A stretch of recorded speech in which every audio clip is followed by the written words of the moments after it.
Hello दोस्तों। तो आज हम स्टार्ट करेंगे लैक ऑपेरॉन। तो मैं आपको लैक ऑपेरॉन समझाता हूँ। यहाँ से एक क्वेश्चन आ ही जाता है और ये समझने वाला टॉपिक है। तो हम फटाफट से देखते हैं लैक ऑपेरॉन क्या कहना चाह रहा है। देखो, लैक ऑपेरॉन में क्या है, एक क्वेश्चन यहाँ से जरूर आता ही आता है भाई, उल्टा सीधा एक क्वेश्चन पूछ लेगा। लैक ऑपेरॉन क्या है, ये प्रोकैरियोट के अंदर जीन का रेगुलेशन कैसे हो रहा है वो समझाया हुआ है कि कैसे प्रोकैरियोट के अंदर लैक्टोज को तोड़ा जाएगा, कब तोड़ा जाएगा, क्यों तोड़ा जाएगा, ग्लूकोज कब बनेगा, कब लैक ऑपेरॉन ऑन होगा, कब ऑफ होगा, कैसे इसका रेगुलेशन होगा, पूरा देखते हैं। पहले तो इसकी स्ट्रक्चर देखते हैं और इसमें क्या हिडन पॉइंट्स हैं जो अपन छोड़ देते हैं और कैसे इसको ढंग से समझ सकते हैं अपन। देखो, सबसे पूछा जाए ये पी क्या है, तो ये पी प्रोमोटर है। ये पी प्रोमोटर है। ये कौन से जीन का प्रोमोटर है? आई जीन का। ये प्रमोटर है और ये कौन से जीन का प्रमोटर है? आई जीन का। ये आई जीन है आपका। और ये प्रमोटर है कौन से जीन का? ये जो मेन जीन है आपका, स्ट्रक्चरल जीन, ये रहा इसका। तो आपसे पूछा जाए प्रमोटर आई जीन का और स्ट्रक्चरल जीन का कॉमन है या अलग है? तो दोनों का प्रमोटर अलग है।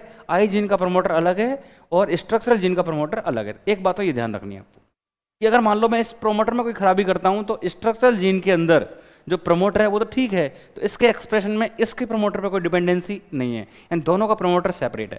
पहली बात तो ये याद रखो। मैं आपसे पूछूं इस ओ का मतलब क्या है, तो ये ऑपरेटर है और ये स्ट्रक्चरल जीन है। तो इसकी बेसिक नॉलेज तो आपको होनी चाहिए कि भाई क्या कहना चाह रहा है। ये ऑपरेटर है, ये प्रमोटर है, ये आई जीन है और ये पी है।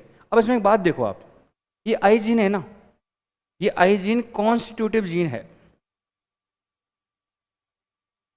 ये आई जीन कॉन्स्टिट्यूटिव जीन है। इसका मतलब है आई जीन जो है ये हमेशा एक्सप्रेस करेगा। आई जीन हमेशा एक्सप्रेस करेगा। इसका मतलब है कि ये हमेशा अपना प्रोडक्ट बनाएगा, लेकिन इसका एक्सप्रेशन ऑलवेज चलता रहता है। ऐसे जीन को हम कॉन्स्टिट्यूटिव जीन बोलते हैं।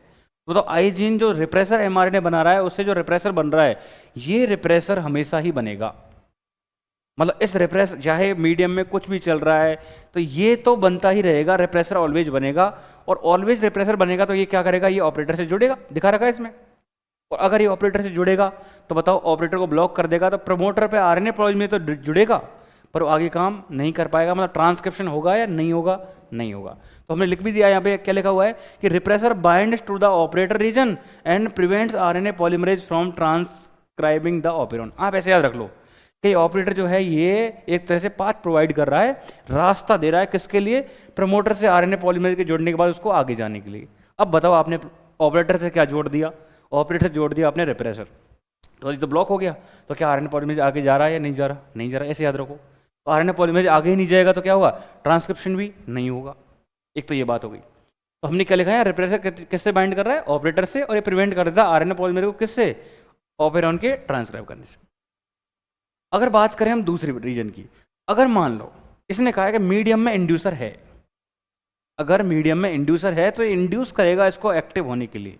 इंड्यूसर कौन है? इंड्यूसर यहां मान रहे हम लैक्टोज को। आप तो लैक्टोज को ही मानोगे, लैक्टोज इंड्यूसर की तरह काम करता है। अगर मैं कहूं एलोलैक्टोज, तो एलोलैक्टोज रियल इंड्यूसर माना जाता है। ये इसका आइसोमर ही है। आप तो ऐसे याद रखो, लैक्टोज याद रखो। आप तो इसको रियल इंड्यूसर मान लेते हैं, तो ये ऑप्शन में नहीं बोले तो ये भी चल जाएगा।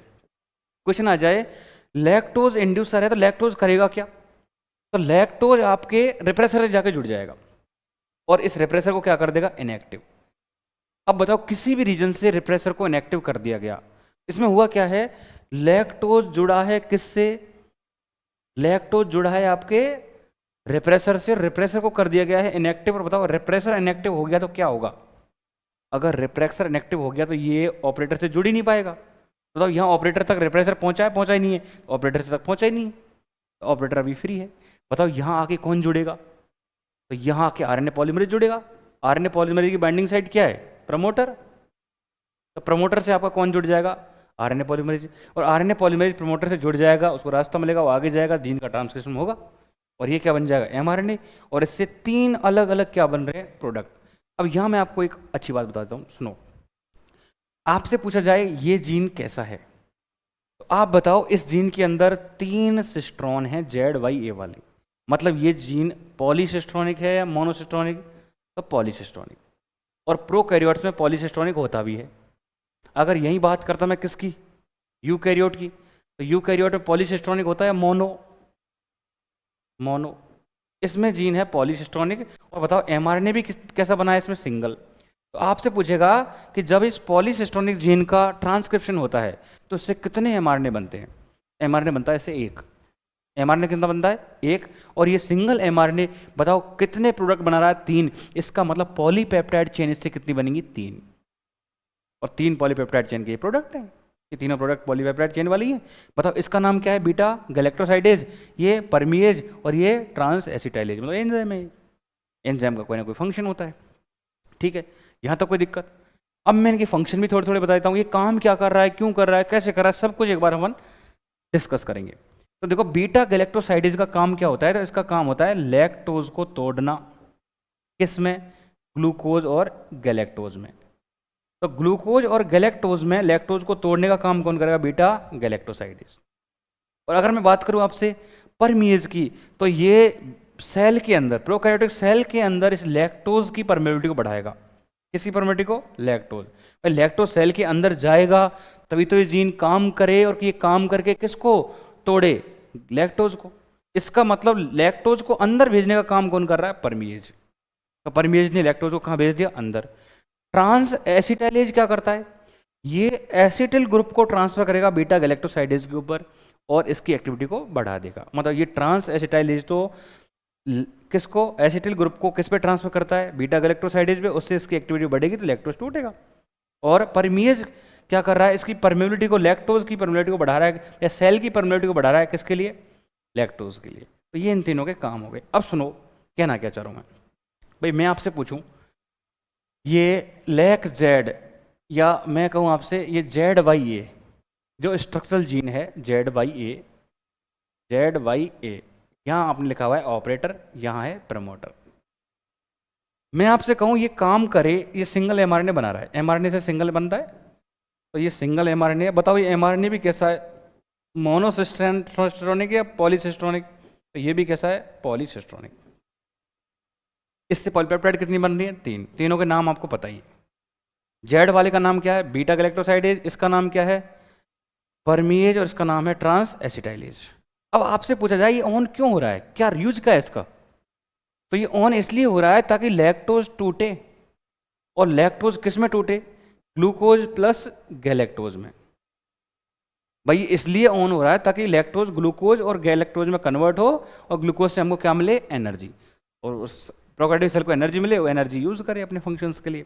इसका मतलब लैक्टोज का ब्रेकडाउन जब होगा जब ग्लूकोज की डेफिशिएंसी होगी। तो लैक्टोज टूटेगा कब? जब ग्लूकोज कम होगा। तो आपसे पूछे लैक ऑफ ऑपरेंट कब ऑन होता है? जब ग्लूकोज का अमाउंट कम होता है। ग्लूकोज कम होगा तो लैक्टोज को तोड़ना पड़ेगा इसको चला के, ठीक है। एक बात तो ये हो गई। अब आप कहोगे सर इसको ऑन करने के लिए तो लैक्टोज चाहिए। भाई ऑन कब होगा? जब यहाँ जो आई जीन था, इधर इसका प्रमोटर था, ये आई जीन था, इस आई जीन का प्रोडक्ट रिप्रेसर प्रोटीन था, ये रिप्रेसर प्रोटीन है। आप बताओ इससे लैक्टोज जुड़ेगा तभी तो ऑन होगा, और अगर इससे लैक्टोज जुड़ेगा और तभी ऑन होगा तो लैक्टोज अंदर तो पहुंचना चाहिए। भाई ये जीन काम कब करेगा? जब लैक्टोज पहुंचेगा अंदर, और लैक्टोज अंदर पहुंचेगा तभी तो अंदर जाके वो रिप्रेसर प्रोटीन से जुड़ेगा, और रिप्रेसर से जुड़ेगा तभी तो इसको इनएक्टिव करेगा, और तभी तो यहाँ आरएनए पॉलीमरेज जुड़ेगा। मतलब इसको एक्टिव करने के लिए आपको क्या करना पड़ेगा? इसको इनएक्टिव करना पड़ेगा, अदरवाइज ये यहाँ जाके जुड़ जाएगा। तो यहाँ हमको इसको जुड़ने देना है, रोकना है। और इसको रोकने के लिए हमको मीडियम में क्या रखना है? लैक्टोज। इसका मतलब है मीडियम में लैक्टोज है, और ये लैक्टोज अंदर पहुंचेगा तब जाके ऑन होगा। तो बताओ मान लो ये बंद पड़ा है, पहले बंद पड़ा था, जैसे मैंने आपको अभी इसमें शो किया, जैसे देखो इसमें हम देखें तो इसमें ऑफ दिखा रखा है। अभी ऑफ दिखा रखा है तो लैक्टोज आएगा और आएगा और इससे जुड़ेगा। ये सब सेल के अंदर है, और ये जब सब सेल के अंदर है तो अंदर लैक्टोज पहुंचना भी चाहिए। इसका मतलब है मिनिमम लेवल पे इसका एक्सप्रेशन चलता रहता है, और परमीएज काम करता रहता है हल्का फुल्का, मैक्सिमम तो नहीं, मिनिमम लेवल पे। यानी थोड़ा बहुत लैक्टोज तो अपने आप अंदर जा सकता है, यानी मिनिमम लेवल पे इस जीन का एक्सप्रेशन होता रहता है। अब मान लो जैसे ही इसको ग्लूकोज की डेफिशिएंसी हुई, लैक्टोज को तोड़ने की जरूरत हुई, तो लैक्टोज अंदर जाने के बाद इसको एक्टिवेट करने का ट्राई करेगा। जैसे ही मीडियम में लैक्टोज बढ़ेगा, लैक्टोज कहाँ जाएगा? अंदर। और लैक्टोज को अंदर जाने के लिए परमीज तो काम करे, और ये ऑन तो हो, और ऑन होगा तभी तो परमीज काम करेगा। इसका मतलब मिनिमम लेवल पे इसका एक्सप्रेशन चलता रहता है। ये भी एनसीईआरटी में लिखा हुआ है। एक ये बात हो गई।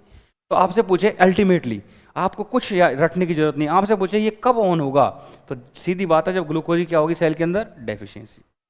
तो जब सेल के अंदर ग्लूकोज की डेफिशिएंसी होगी, ग्लूकोज कम होगा, और सेल के अंदर ग्लूकोज कम होगा, तब जाके हमको इसको क्या करने की जरूरत है, ऑन। तो बताओ मैं कब ये ऑन होगा और कब ऑफ होगा, आपको बताता हूँ एक बार, आप इसको देखो ढंग से, क्या बताना चाह रहा हूं मैं।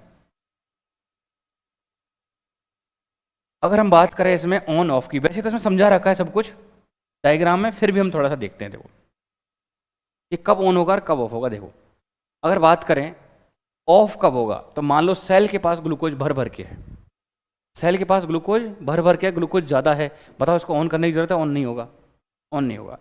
सेल के पास ग्लूकोज की डेफिशिएंसी है, तब क्या होगा, ये ऑन। तो जब सेल के पास ग्लूकोज भर भर के ऑन नहीं होगा, चाहे कुछ भी हो, और ग्लूकोज कम है तो क्या हो जाएगा, ऑन। बात करें लैक्टोज की, तो बताओ लैक्टोज कम है तो ऑन हो ही नहीं सकता ना, ऑफ रहेगा, क्योंकि जो लैक्टोज ही नहीं है तो ऑन करेगा कौन, ऑन नहीं होगा। और बताओ लैक्टोज ज़्यादा है, तो लैक्टोज ज़्यादा है तो ये क्या हो जाएगा, ऑन। तो एक ये बात याद रखना, लैक्टोज ज़्यादा है तब ये ऑन रहेगा, पर लैक्टोज ज़्यादा है तब ऑन कब होगा, जब ग्लूकोज की क्या होगी, डेफिशिएंसी। अब मैं आपसे कहूँ लैक्टोज भी खूब है और ग्लूकोज भी खूब है, बताओ ऑन करने की जरूरत क्या है, तब ऑन करने की कोई जरूरत नहीं है, तो ऑन नहीं होगा, ऑफ होगा। तो आप पूछा जाए आपसे लैक्टोज मीडियम में खूब है और ग्लूकोज भी खूब है, बताओ क्या उसको ऑन करें, रहने दें। तो ये सेल की डिमांड क्यों है, ग्लूकोज बनाना क्यों चाहती है सेल, एनर्जी के लिए, ग्लूकोज के पास पहले ही खूब सारा पड़ा है, तो ये ऑन नहीं होगा। तो अगर क्वेश्चन आ जाए सिर्फ लैक्टोज के ज़्यादा होने से ऑन होता है या ग्लूकोज कम भी होना चाहिए, तो ग्लूकोज कम होना चाहिए, एक ये है। एक मैं आपको इसको एनसीईआरटी में एक लाइन और लिखी हुई है, एनसीईआरटी में लिखा हुआ है कि इसके नेगेटिव और पॉजिटिव रेगुलेशन, दोनों टाइप के रेगुलेशन हैं। यानी रेगुलेशन कैसे होता है इसका, तो इसका नेगेटिव रेगुलेशन भी है और इसका पॉजिटिव रेगुलेशन भी है। और नेगेटिव पॉजिटिव क्या है, इसको मैं आपको समझा देता हूँ, एक बार सुनो ध्यान से। अगर मान लो ये ऑपरेटर है, ये ऑपरेटर है और ये प्रमोटर है, और कोई भी प्रोटीन या कोई भी सब्सटेंस XYZ यहाँ ऑपरेटर प्रमोटर से या इस डीएनए से जुड़ता है, तो डीएनए के सेगमेंट से कोई भी सब्सटेंस जुड़ता है और इसको ऑफ कर देता है, क्या कर देता है, ऑफ। तो ये कैसा रेगुलेशन है, नेगेटिव। तो इसके अटैचमेंट के बाद ट्रांसक्रिप्शन रुक जाए, मेन जीन का ट्रांसक्रिप्शन हो ही ना, इससे अटैच हो कोई भी प्रोटीन और ट्रांसक्रिप्शन रुक जाए, तो ये कैसा रेगुलेशन है, नेगेटिव। मतलब किसी भी प्रोटीन या किसी भी सब्सटेंस के ऐड होने से या अटैच होने से प्रोसेस शट डाउन हो गई, रुक गई, इसका मतलब नेगेटिव रेगुलेशन है, उसने अटैच होकर उसको रोका है, तो नेगेटिव है। मैं आपसे पूछूं, अगर ये डीएनए का सेगमेंट है जो भी है, और यहाँ कोई प्रोटीन आके इससे अटैच होता है और इससे अटैच होने के बाद ट्रांसक्रिप्शन ऑन हो रहा है, ट्रांसक्रिप्शन हो रहा है, इसका मतलब ये कैसा रेगुलेशन है, पॉजिटिव। तो पहले तो आप नेगेटिव और पॉजिटिव रेगुलेशन का मीनिंग समझ लो कि नेगेटिव रेगुलेशन तो वो है जब कोई भी सब्सटेंस इस सेगमेंट से जुड़े और जुड़ने के बाद प्रोसेस को शट डाउन कर दे, रोक दे, तब तो ये कैसा है, नेगेटिव। और बताओ कोई भी सब्सटेंस जुड़ने के बाद प्रोसेस स्टार्ट हो जाए तो कैसा होगा, पॉजिटिव। तो एक नेगेटिव पॉजिटिव वाला ध्यान रखना। अब मैं आप देखो एनसीईआरटी ने नेगेटिव वाला दे रखा है, एनसीईआरटी ने रेगुलेशन दे रखा है, देखो इसमें कि अगर आपके पास कोई चीज़ है और वो रिप्रेसर प्रोटीन है जैसे, और वो इससे जुड़ती है इस सेगमेंट से, डीएनए के सेगमेंट से जुड़ती है, तो जुड़ने के बाद ये प्रोसेस को बंद कर रही है, तो कैसा रेगुलेशन है, नेगेटिव। बट एनसीईआरटी ने वापस लिखा है कि इसका पॉजिटिव रेगुलेशन भी होता है और उसको डिस्कस नहीं किया डिटेल में। तो पॉजिटिव रेगुलेशन कैसे होता है उसको मैं आपको थोड़ा सा बता देता हूँ, उसको अपन थोड़ा सा डायग्राम में समझ लेते हैं। जैसे देखो ये मैंने आपको लैक ऑपरेंट बना दिया, यहाँ प्रमोटर है आई का, यहाँ प्रमोटर है, यहाँ ऑपरेटर है, और यहाँ स्ट्रक्चरल जीन है ZYA, इनके प्रोडक्ट बनते हैं, आपको पता ही है। नेगेटिव रेगुलेशन आपको समझ में आ चुका है, मैं आपको पॉजिटिव बताता हूँ। पहले एक ध्यान बात रखना आप, ग्लूकोज और साइक्लिक AMP एक दूसरे के इन्वर्सली प्रोपोर्शनल है, यानी ग्लूकोज ज़्यादा होगा तो साइक्लिक AMP कम हो जाएगा। ऐसे याद रखो आप, AMP क्या है, एडेनोसिन मोनोफॉस्फेट। तो ग्लूकोज जब पूरी तरह टूट गया तो ATP AMP बन गए, तो AMP बन गया, इसका मतलब AMP खूब सारा बन गया तो ग्लूकोज है या खत्म हो लिया, खत्म हो लिया, ऐसे याद रख लेना। और AMP ज़्यादा है, इसका ग्लूकोज खत्म है, AMP है ही नहीं, इसका ग्लूकोज अभी टूटा नहीं है, ग्लूकोज है। तो ग्लूकोज और साइक्लिक AMP का रिलेशन डायरेक्ट है, इन्वर्स है, इन्वर्स है। एक आपको इसमें चीज़ याद रखनी है, CAP कैटालिटिक एक्टिवेटर प्रोटीन। एक आपको CAP कैटालिटिक एक्टिवेटर प्रोटीन याद रखना पड़ेगा। ये CAP क्या है, ये CAP जो है ये जनरली किस फॉर्म में मिलता है, इनएक्टिव, ये जनरली इनएक्टिव फॉर्म में होता है। इसको एक्टिव करने के लिए क्या चाहिए, साइक्लिक AMP। इसको एक्टिव करने के लिए क्या चाहिए, साइक्लिक एएमपी। तो अब मैं आपसे कह रहा हूँ मैं इसको ऑन करवा के दिखा रहा हूँ कि पॉजिटिव रेगुलेशन कैसे होगा, यहाँ कुछ अटैच हो और उससे इसका रेगुलेशन पॉजिटिव हो जाए, ये कैसे होगा। तो सबसे पहली बात तो ये सीएपी जुड़ेगा इससे जाके, सीएपी इससे जाके बाइंड करेगा, और सीएपी के जुड़ने की साइट होती है प्रमोटर से जस्ट पहले यहाँ पे, यानी प्रमोटर के पास में होती है नियर बाय, यहाँ पे सीएपी जुड़ेगा। और सीएपी अगर यहाँ है और यहाँ पे सीएपी जुड़ा हुआ है तो इस रीजन पे आरएनए पॉलीमरेज आके फटाफट से बाइंड कर जाएगा। मतलब सीएपी करता क्या है ये भी समझ लो। तो सीएपी करता क्या है, इस आरएनए पॉलीमरेज की, किसकी, आरएनए पॉलीमरेज की बाइंडिंग को एक्टिवेट करता है या बढ़ाता है, स्ट्रॉन्ग बाइंडिंग करवाता है किसके साथ, प्रमोटर के साथ। तो क्वेश्चन आ जाए सीएपी का काम बताओ, तो सीएपी आरएनए पॉलीमरेज को प्रमोटर के साथ बाइंड करवाने का काम करेगा। तो अगर सीएपी यहाँ जुड़ा हुआ है तो आरएनए पॉलीमरेज किससे बाइंड करेगा, प्रमोटर से, वो भी स्ट्रांगली, तो इसकी एफिनिटी को बढ़ा रहा है। अब क्या होगा देखो, सीएपी को एक्टिवेट करने के लिए आपके पास साइक्लिक एएमपी चाहिए, यानी जब सीएपी नॉर्मल है तो ये इनएक्टिव है। पर मैं आपसे पूछूंगा सीएपी किसके साथ है, साइक्लिक एएमपी के साथ। तो अभी कैसा एक्टिव है, तो एक्टिव है तो यहाँ जुड़ेगा। तो यहाँ अगर आपको सीएपी जोड़ना है तो उसके लिए साइक्लिक एएमपी होना चाहिए, और साइक्लिक एएमपी कब होगा, जब ग्लूकोज कम होगा। तो मैं आपसे कहा कि मीडियम में ग्लूकोज की कमी हुई, क्या कहा मैंने, मीडियम में ग्लूकोज की क्या हुई, कमी। तो बताओ साइक्लिक एएमपी बढ़ जाएगा, ये मैं आपको पहले लिखा दिया, और साइक्लिक एएमपी बढ़ जाएगा तो सीएपी तो इनएक्टिव पड़ा ही हुआ था, ये किससे जुड़ जाएगा, सीएपी से। बताओ सीएपी क्या हो जाएगा, एक्टिव। दोबारा सुन लो, मैंने आपसे कहा सीएपी इनएक्टिव पड़ा हुआ था, ग्लूकोज की डेफिशिएंसी हुई, साइक्लिक एएमपी बढ़ गया। जैसे ही साइक्लिक एएमपी बढ़ेगा किससे जुड़ जाएगा, सीएपी से, और सीएपी से जुड़ते ही इसको क्या कर देगा, एक्टिव। ये जैसे ही एक्टिव होगा बताओ ये किससे बाइंड कर जाएगा, इस सेगमेंट से, और जैसे ही सीएपी यहाँ बाइंड करेगा आरएनए पॉलीमरेज की बाइंडिंग को फैसिलिटेट करेगा, किसके साथ, प्रमोटर के साथ, यह आरएनए पॉलीमरेज जुड़ जाएगा।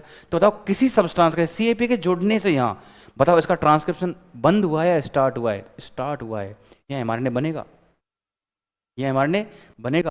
तो बताओ यहाँ एमआरएनए बन गया, इसका मतलब है कि इसके किसी भी डीएनए के सेगमेंट से कोई चीज़ जाकर जुड़ी है और उसने प्रोसेस को ऑन किया है, इसका मतलब कैसा रेगुलेशन है, पॉजिटिव। तो ये वाला तो पॉजिटिव और वो वाला नेगेटिव, कुछ ना लिखे और आपसे पूछे एक बताओ तो नेगेटिव बता देना, क्योंकि एनसीईआरटी में डिस्कस कौन सा कर रखा है, नेगेटिव। पर पूछे क्या दोनों तरह का रेगुलेशन होता है, दोनों तरह का ही होता है। एक खास बात और बता देता हूँ मैं आपको, मैंने आपसे कहा, एक खास बात और सुन लो, मैंने आपसे कहा कि बताओ आपने इस प्रमोटर वाले जीन में कोई दिक्कत कर दी, आपने प्रमोटर वाले जीन में कोई दिक्कत कर दी, प्रमोटर का जीन सही से काम नहीं कर रहा है, तो बताओ आरएनए पॉलीमरेज नहीं जुड़ पाएगा, या आरएनए पॉलीमरेज काम नहीं कर पाएगा ढंग से, तो प्रोसेस बंद हो जाएगी। तो आपसे कहेगा कि जेड का, वाई का, ए का, एक का ट्रांसक्रिप्शन रुकेगा, तीनों का, तो तीनों का ही ट्रांसक्रिप्शन रुकेगा। बताओ क्यों, क्योंकि तीनों के लिए प्रमोटर तो एक ही है, प्रमोटर तो कॉमन था तीनों का, तीनों का अलग अलग प्रमोटर होता तो दिक्कत नहीं आती। मैंने आपसे कहा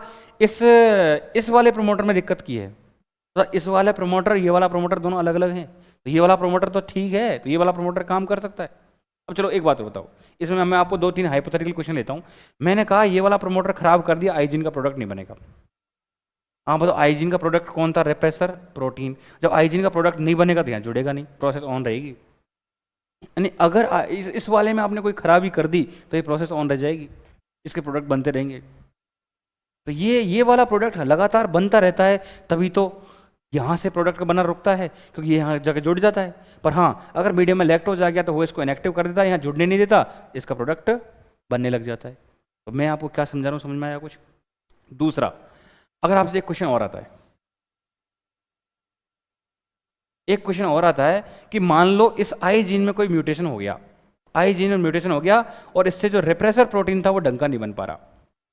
अब बताओ आई जीन में म्यूटेशन हो गया, रेप्रेसर प्रोटीन नहीं बन रहा, इसका मतलब इसमें कुछ खराबी हुई है, तो ये खराब हो गया, पहले जैसा नहीं रहा, तो ये ऑपरेटर से जाके बाइंड नहीं करेगा, और जब ये ऑपरेटर से बाइंड ही नहीं करेगा तो प्रोसेस चलती रहेगी।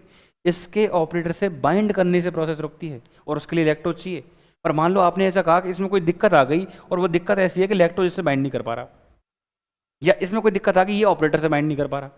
बताओ ये जब ऑपरेटर से बाइंड नहीं कर पाएगा, ये ऑपरेटर से बाइंड नहीं कर पाएगा तो क्या होगा, इसका ट्रांसक्रिप्शन रुक जाएगा। पर मान लो इस बार मैंने क्वेश्चन चेंज किया, मैंने कहा इस आई जीन में कोई ना कोई दिक्कत आई और ऐसी दिक्कत आई कि ये लैक्टोज से नहीं जुड़ पा रहा।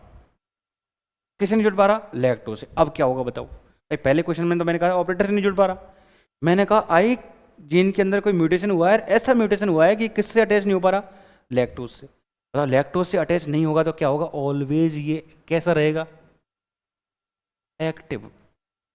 इसको इनएक्टिव करने के लिए किसके साथ जोड़ना पड़ता है, लैक्टोज के साथ। अब मानो लैक्टोज की बाइंडिंग साइट और ऑपरेटर की बाइंडिंग साइट अलग अलग, इस पे भाई लैक्टोज से अलग बाइंडिंग साइट से बाइंड करता है, ऑपरेटर से अलग करता है। मान लो ऑपरेटर वाली बाइंडिंग साइट खराब होती तब तो यहाँ नहीं जुड़ पाता, और अगर लैक्टोज वाली खराब हुई है तो लैक्टोज से नहीं जुड़ पा रहा। अब बताओ अगर रेप्रेसर प्रोटीन लैक्टोज से नहीं जुड़ पा रहा तो फिर लैक्टोज से ही नहीं जुड़ पा रहा है, बस वो ऑपरेटर से जुड़ सकता है। तो ये आप देखना क्वेश्चन को अच्छे से कि इसमें क्या कहा है कि आई जीन में कैसा म्यूटेशन हुआ है। तो आई जीन में ऐसा म्यूटेशन हुआ है कि वो लैक्टोज से नहीं जुड़ पा रहा, तो लैक्टोज से नहीं जुड़ेगा, एक्टिव ही रह जाएगा और ऑपरेटर से जाकर जुड़ जाएगा, प्रोसेस को हमेशा के लिए बंद कर देगा। पर मैं कहूँ आपसे ऐसा हुआ है कि वो ऑपरेटर नहीं जुड़ पा रहा, इसका मतलब प्रोसेस हमेशा के लिए क्या रह जाएगी, ऑन। क्वेश्चन को देख लेना, ये लैक ऑफ रन था। इसमें मैंने जो जो क्वेश्चन बन सकते थे वो ले लिए हैं। एक क्वेश्चन और देख सकते हो आप, जैसे आपने म्यूटेशन पढ़े हो, तो म्यूटेशन 3 तरह के होते हैं, कौन कौन से, एक सेम सेंस, एक मिस सेंस और एक नॉन सेंस। मैं रफली बता देता हूँ आपको, सेम सेंस, मिस सेंस और नॉन सेंस। सेम सेंस में वो पहले वाला अमाइनो एसिड बनता है, मिस सेंस में अमाइनो एसिड बदल जाता है, और नॉन सेंस में कोई अमाइनो एसिड नहीं बनता, मतलब इसमें कोडोन स्टॉप कोडोन आ जाता है। तो मैं आपसे कहूँ इसमें सेम सेंस म्यूटेशन हुआ तो क्या होगा, सब कुछ बनेगा। लेना इस बात को, इसमें सेम सेंस म्यूटेशन हुआ तो यहाँ भी बीटा गैलेक्टोसाइडेज बनेगा और ये सब कुछ बनेगा।